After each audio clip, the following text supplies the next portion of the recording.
Basic Terminology of Nichiren Shoshu, Video 6, Kösen-rufu. This term signifies the condition in which all people throughout the world take faith in Nichiren Daishonin's Buddhism, Nam-myoho Renge-kyo, of the three great secret laws. The term originates in the Bodhisattva Medicine King, 23rd chapter of the Lotus Sutra, which states, "In the fifth 500-year period after my Shakyamuni's passing, the law will be propagated throughout the world." Hokkekyo, page 539. This passage indicates that in the latter day of the law, 2,000 years after Shakyamuni's passing, the teachings of the Lotus Sutra will benefit all people in the entire world. Nichiren Daishonin states in the, quote, selection of the time, unquote, Senji Sho, "There should be no doubt that the great pure law of the Lotus Sutra will spread throughout Japan and the rest of the world." Gosho, page 843.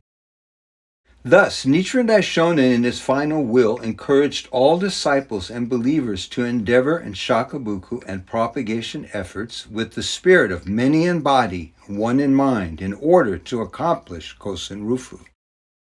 Law transmitted as the essence of the Lotus Sutra. This refers to the core essence of the Lotus Sutra transferred to Bodhisattva Jogyo. Transmission signifies a Buddha master entrusting the law to his disciple, who in turn correctly protects it, propagates it, and passes it on. During the time of Shakyamuni, the essence of the Lotus Sutra was expounded as the essential law in 4 phases, which was transmitted to Bodhisattva Jogyo and the other bodhisattvas of the essential teaching for the sake of propagating Buddhism in the latter day of the law. There is a passage describing the essential law in 4 phases in the Wondrous Powers of the Tathagata Jinriki 21st chapter of the Lotus Sutra, which states, "All the laws possessed by the Buddha, all mystic powers of the Buddha of perfect freedom, the whole true entity concealed by the Buddha, and all profound principles of cause and effect taught by the Buddha are declared and clearly elucidated in this sutra." Hokkekyo, page 513.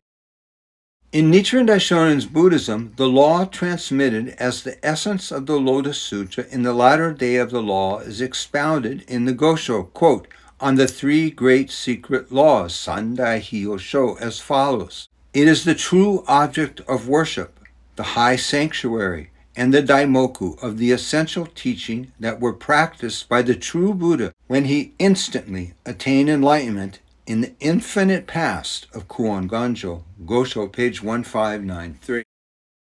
Lessening one's karmic retribution, Tenju Kyoju. This term indicates changing one's heavy karma and lessening the negative effects one will receive. This phrase originates from the Nirvana Sutra. Through embracing the Lotus Sutra, we can lessen and eradicate in this lifetime our heavy karma accumulated through past slanders against the Lotus Sutra. We can also lessen the retribution we would otherwise receive in future lifetimes. The Nirvana Sutra states, "Men of wisdom eradicate their severely heavy karma by receiving lighter karmic retribution in this lifetime. Men of ignorance suffer lightly in this lifetime, but after death must suffer in hell." Taisho Tripitaka, volume 31, page 550. Quote, "Men of wisdom," unquote, described in this passage refer to people who exert themselves in the faith and practice of true Buddhism. People who embrace and believe in the Gohonzon will gain the benefit of lessening their karmic retribution. Lotus Sutra of the text, meaning and intent. Mongi-i no Hokkekyo. The quote text unquote indicates the words of the Lotus Sutra. The quote meaning unquote refers to the teachings and doctrines of the Lotus Sutra. The quote intent unquote is the underlying truth of the sutra. The text of the Lotus Sutra corresponds to the 8 volumes of the Lotus Sutra. The meaning denotes Ichinen Sanzen, 3,000 realms in a single life moment. as preached in the theoretical and essential teachings of the Lotus Sutra. The intent represents the 5 characters of Myoho Renge Kyo, the inner realization of the true Buddha, Nichiren Daishonin. Nichiren Daishonin states in the Gosho, quote, on the 4 stages of faith and the 5 stages of practice, unquote. The 5 characters of Myoho Renge Kyo are not merely the text of the sutra, nor its meaning. They are nothing other than the intent of the Lotus Sutra. Gosho, page 1114. Magnificently adorned and sublime appearance. This term indicates that as an expedient means to lead the people, the provisional Buddha appears with remarkable features and characteristics in order to inspire the people to revere him. Nichiren Daishonin, without any august attributes or remarkable features, the true Buddha of the Soin of the latter day of the law, leads the people to enlightenment as a common mortal at the stage of first hearing the name of the law. On the other hand, Shakyamuni, the Buddha of the harvest, who appeared in India, led the people to his enlightenment, displaying a magnificently adorned and sublime appearance. Making offerings, gokuyo. Gokuyo is the act of offering material goods and food to demonstrate one's pure faith to the 3 treasures, the Buddha, the law, and the priesthood. There are various descriptions of making offerings in the sutras. These offerings are divided into 2 categories, the offering of the law and the offering of material goods. The offering of the law is to propagate and teach the true law in accordance with the teachings of the Buddha. Overcoming various obstacles in the process of doing shakabuku is an example of making an offering of the law. The offering of material goods means to protect the 3 treasures by making material or financial offerings, following the traditions of offering food, drink, incense, and flowers. Those who make offerings can avoid creating negative karma due to greed. Many in body, one in mind, itai doshin. This term indicates the condition where people earnestly practice the same faith with the same mind, regardless of their individual differences in personality, appearance, experience, occupation, age, gender, background, and so on. The Daishonin expounds, in quote, the heritage of the law of the one great matter of life and death. All disciples and believers of Nichiren should chant Nam Myoho Renge Kyo with the spirit of many in body, one in mind, without attachment to their own views, to become as inseparable as fish and the water in which they swim. This is the heritage of the law of the one great matter of life and death. This is the means to accomplish the ultimate objective of Nichiren's propagation. With this unity, even the great aspiration for Kösen-rufu can be fulfilled without fail. But if there are those who practice in the state of many in body, different in mind, and disrupt unity among Nichiren Shoshu disciples, they will destroy their own castle from within. Gosho, page 514. At the present time, in order to become of the same mind or spirit as the Daishonin, one must sincerely follow the guidance of the high priest, who has inherited the heritage of the law and transmits the true will of the Daishonin. Master and disciple relationship. The master and disciple relationship is indispensable in order to correctly practice Buddhism. The master transmits Buddhism to the disciples by placing full trust in them. The disciples learn Buddhism while serving their master with absolute faith in him. This is the way the master and disciple relationship should be. The type of master and disciple relationship that we should follow in Nichiren Daishonin's Buddhism is like the one between Nichiren Daishonin, the true Buddha of the latter day of the law, and the second high priest, Nikko Shonin, who constantly served the Daishonin. In the, quote, document for entrusting the law that Nichiren propagated throughout his life, unquote, the Daishonin states, I, Nichiren transferred the entirety of the law that I have propagated throughout my life to Byakuren Ajari Nikko and designate him the great master of propagation of the essential teaching, the order of the heritage of the law from Nichiren to Nikko, Gosho, page 1675. This proves that the three great secret laws expounded by the Daishonin were entirely entrusted to only one among all his disciples. This single person was Nikko Shonin. This heritage of the law from Nichiren to Nikko is indeed the master and disciple relationship. This is called the transmission of the entirety of the law. Nikko Shonin's behavior included his strict prohibition of slander as well as his propagation of the true law is the manifestation of the inner realization of the Daishonin.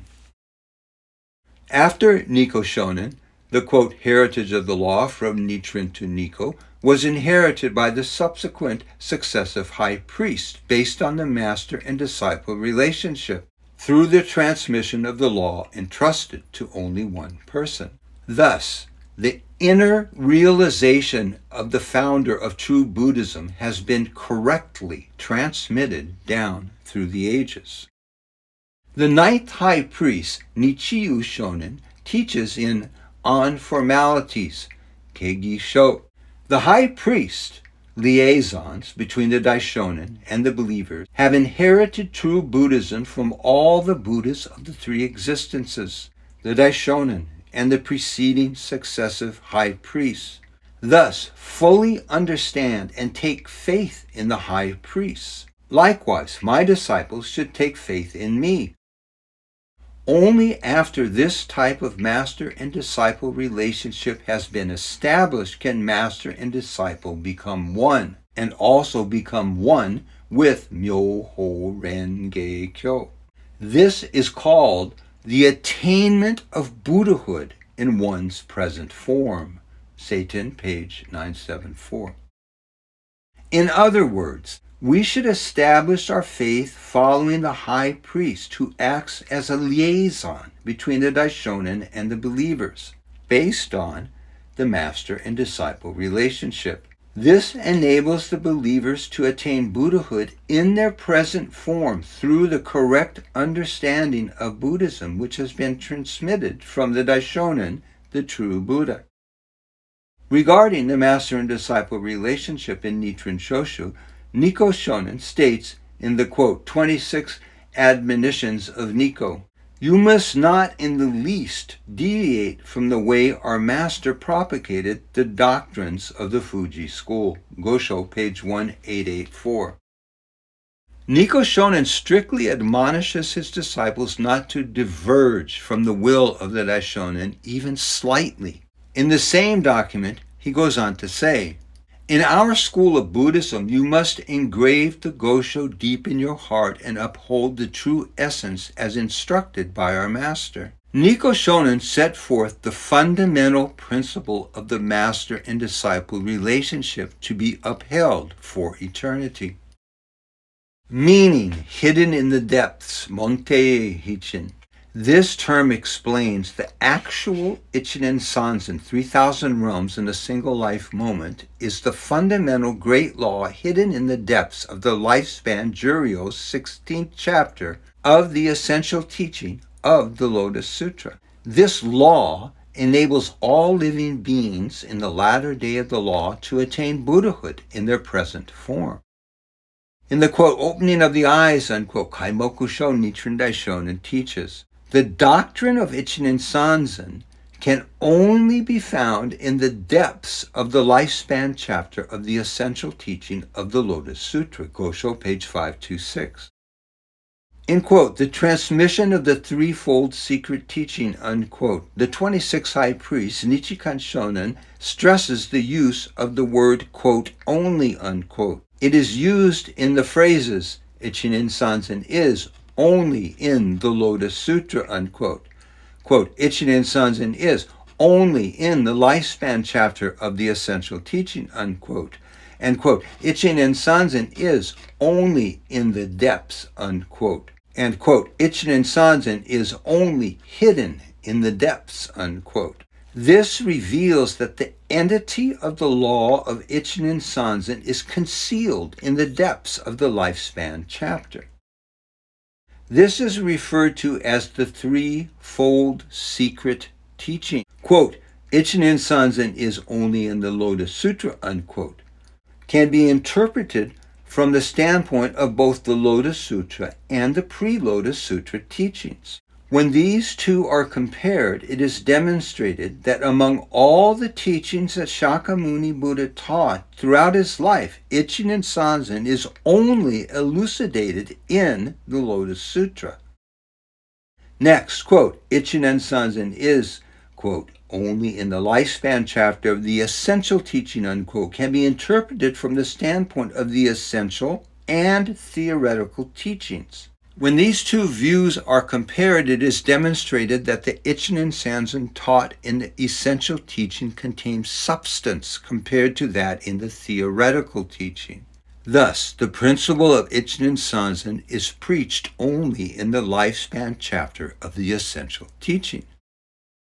Finally, quote, Ichiren Sanzen is only hidden in the depths, unquote, can be interpreted from the viewpoint of the Buddhism of the sowing and the Buddhism of the harvest. When the Ichiren Sanzen elucidated in the surface meaning of the words of the lifespan chapter is compared with that in the depths, the Ichiren Sanzen hidden in the depths reveals the truth.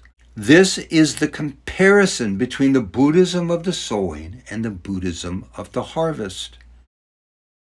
Actual Ichiren Sanzen corresponds to Myoho Renge Kyo of the true cause at the stage of first hearing the name of the law in the infinite past of Kuon Ganjo. Myoho Renge Kyo of actual Ichiren Sanzen is indicated in the depths of this passage. Quote, once I practiced the Buddhist austerities, unquote, in the lifespan chapter. Nichiren Daishonin inscribed the Daigo Hunzen as the entity of the law of actual Ichiren Sanzen, which is hidden in the depths of the lifespan chapter. Mutual possession of the 10 worlds, Jikai Gogu. This term means that each of the 10 worlds possesses the 10 worlds. They are the 10 kinds of life conditions: hell, hunger, animality, anger, humanity, rapture, learning, realization, bodhisattva, and Buddhahood. In the case of human beings, this principle of the mutual possession of the 10 worlds means that there are 10 worlds existing in the world of humanity. Nichiren Daishonin teaches in the, quote, opening of the eyes, unquote, Kaimoku Sho, the doctrine of Ichiren Sanzen, 3,000 realms in a single life moment, is derived from the mutual possession of the 10 worlds, Gosho, page 526. As the Daishonin indicates, the mutual possession of the 10 worlds is an important doctrine that serves as a foundation for Ichiren Sanzen. In the pre-Lotus Sutra teachings, however, this concept was not taught, and therefore none of the beings who were born into any of the 9 worlds could reach the state of Buddhahood. However, the Lotus Sutra revealed the mutual possession of the 10 worlds. This indicates that the state of Buddhahood is inherent in the lives of the beings of each of the 9 worlds. And the 9 worlds reside in the life of the Buddha. Thus, the mutual possession of the 10 worlds established the principle of the attainment of Buddhahood by all beings. The Gosho, quote, the 7 transferred documents on the object of worship states, when we, the people in the world of humanity, can fuse our faith with the Buddhahood of the Daigo Hunzen through chanting the Daimoku, it is called the true mutual possession of the 10 worlds. Zeiten, page 378. This is the direct path to enlightenment for all people in the latter day of the law.